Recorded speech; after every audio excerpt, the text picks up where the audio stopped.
Assalamualaikum. Kali ini saya akan share soal SKB CPNS 2020 kompetensi pedagogik formasi guru tentang RPP, kurikulum, penilaian, dan pengelolaan kelas. Semoga sukses. Oke, kita masuk ke soal yang pertama. Pernyataan berikut yang menjelaskan makna istilah kognitif adalah A. Kemampuan berkomunikasi. B. Kemampuan berinteraksi. C. Kemampuan untuk memecahkan masalah. D. Kemampuan untuk mengaplikasikan. E. Kemampuan untuk mengintegrasikan diri. Jawabannya adalah C. Kemampuan untuk memecahkan masalah. Masuk ke soal yang kedua. Indikator pencapaian kompetensi atau IPK memiliki kedudukan yang sangat strategis dalam mengembangkan pencapaian KD. Hal tersebut tercermin dari A. Fungsi IPK. B. Peranan IPK. C. Kedudukan IPK. D. Pelaksanaan IPK. E. Perencanaan IPK. Jawabannya adalah C. Kedudukan IPK. Masuk ke soal yang ketiga. Pengembangan RPP bersifat wajib bagi setiap guru dan dapat dilakukan secara mandiri atau berkelompok di sekolah atau madrasah dengan dikoordinasi, difasilitasi dan disupervisi oleh A. Kepala Unit Pelaksanaan Pendidikan Kecamatan. B. Kepala Sekolah atau Madrasah. C. Kepala Dinas Pendidikan Kabupaten atau Kota. D. Wali kelas. Dan E. Wakil Kepala Sekolah atau Madrasah bidang kurikulum. Jawabannya adalah B.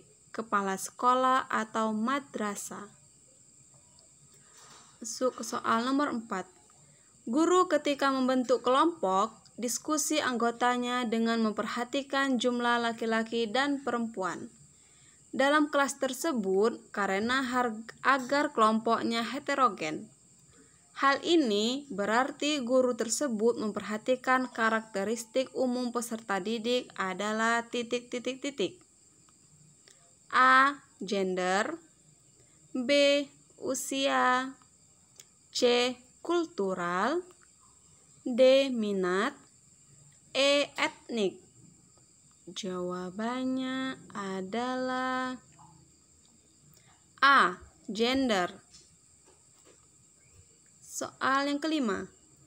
Penilaian aspek sikap dilakukan melalui observasi dan teknik penilaian lain yang relevan dan pelaporannya menjadi tanggung jawab A. Guru mata pelajaran. B. Kepala sekolah. C. Pengawas sekolah. D. Wakasek bidang kesenian. Dan E. Guru kelas atau wali kelas. Jawabannya adalah A. Guru mata pelajaran. Masuk soal nomor 6. Mata pelajaran yang menjalankan KI 1 dan KI 2 dalam kurikulum K13 di sekolah adalah A. Matematika dan fisika. B. Bahasa Indonesia dan geografi. C. Ekonomi dan seni. D. Pendidikan kewarganegaraan dan pendidikan agama. E. Biologi dan penjaskes. Jawabannya adalah D. Pendidikan kewarganegaraan dan pendidikan agama. Masuk ke soal selanjutnya.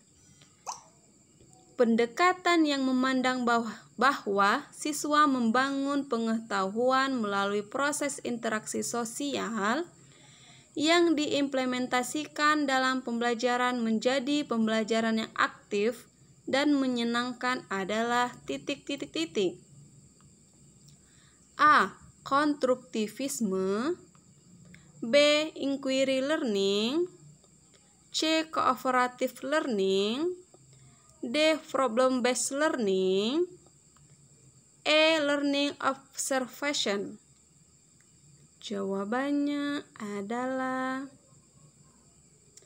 C. Cooperative learning. Soal ke-8. Dalam penyusunan RPP, pendidik menyiapkan bahan ajar berupa buku, media cetak, elektronik, dan yang berasal dari alam sekitar. Hal ini merupakan bagian dari komponen RPP berupa titik-titik-titik. A. Komponen pembelajaran, B. Materi belajar, C. Media pembelajaran, D. Sumber belajar, E. Kelengkapan pembelajaran. Oke, jawabannya adalah dalam penyusunan RPP, pendidik menyiapkan bahan ajar berupa buku cetak, media cetak, elektronik, merupakan komponen RPP berupa D. Sumber belajar. Soal ke-9. Menyusun perencanaan penilaian, pengembangan instrumen penilaian, melaksanakan dan memanfaatkan hasil penilaian, dan melaporkan hasilnya merupakan tahapan penilaian aspek titik-titik-titik. A. Proses, B. Hasil, C. Sikap mengamati dan mencatat, D. Produk, E. Pengetahuan. Seorang guru menyusun perencanaan penilaian, mengembangkan instrumen penilaian, dan memanfaatkan hasil penilaian merupakan tahapan penilaian aspek. A. Proses, B. Hasil, C. Sikap mengamati dan mencatat, D. Produk, E. Pengetahuan. Jawabannya adalah A. Proses. Masuk ke soal yang ke-10. Seorang guru ingin mengetahui kemampuan peserta didik dalam hal penugasan kompetensi yang harus dikuasai. Maka tes yang tepat digunakan oleh guru tersebut adalah titik-titik-titik. A. Tes pilihan ganda, B. Tes kognitif, C. Tes uraian, D. Tes keterampilan, dan E. Tes sikap. Seorang guru ingin mengetahui kemampuan peserta didiknya dalam kompetensi yang harus dikuasai. Maka seorang guru menggunakan alat tes yang tepat, yaitu B. Tes kognitif. Soal selanjutnya. Mengelola kelas dalam pembelajaran diawali dengan tahapan sebelum pembelajaran adalah aktivitas. Persiapan sebelum pengajaran dimulai adalah titik-titik-titik. A. Menilai kemampuan siswa, B. Berlatih, C. Menyusun RPP atau rencana pelaksanaan pembelajaran, D. Memobilisasi sumber daya, E. Memahami materi pembelajaran. Mengelola kelas dalam pembelajaran diawali dengan tahapan. Jawabannya adalah A. Menilai kemampuan siswa. Soal selanjutnya. Salah satu karakteristik dari penelitian berbasis kompetensi adalah titik-titik-titik. A. Penilaian hasil belajar merupakan kegiatan yang tidak terpisah dari PBM. B. Dilakukan melalui pengukuran bukan asesmen. C. Penilaian boleh mengabaikan unsur validitas reliabilitas tes. D. Penilaian berorientasi pada hasil.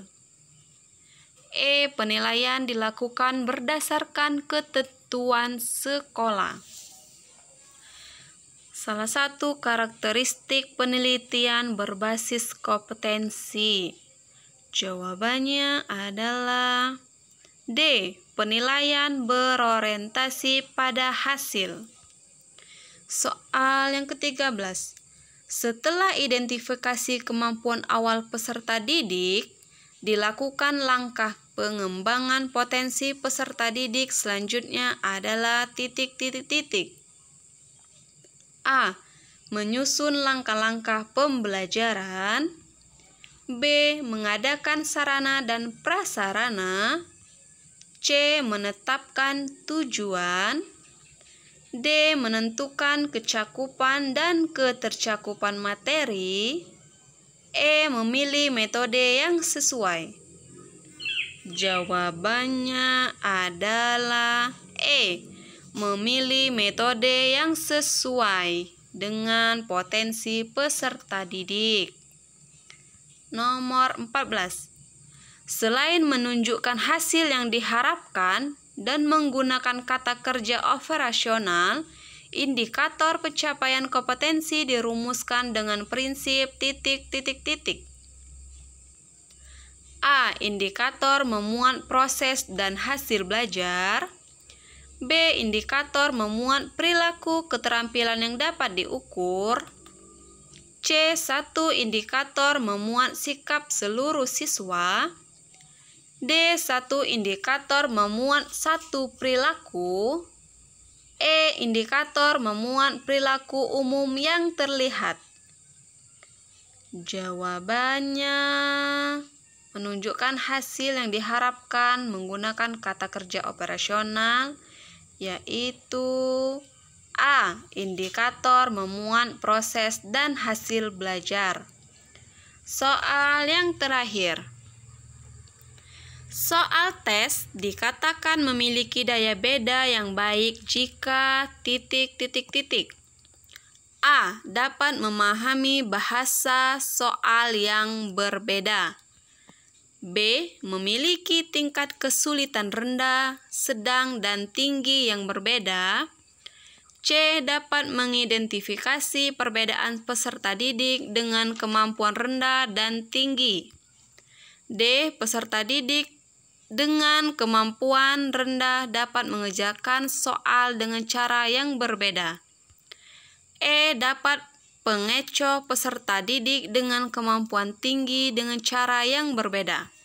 Soal tes dikatakan memiliki daya beda yang baik jika sesuai dengan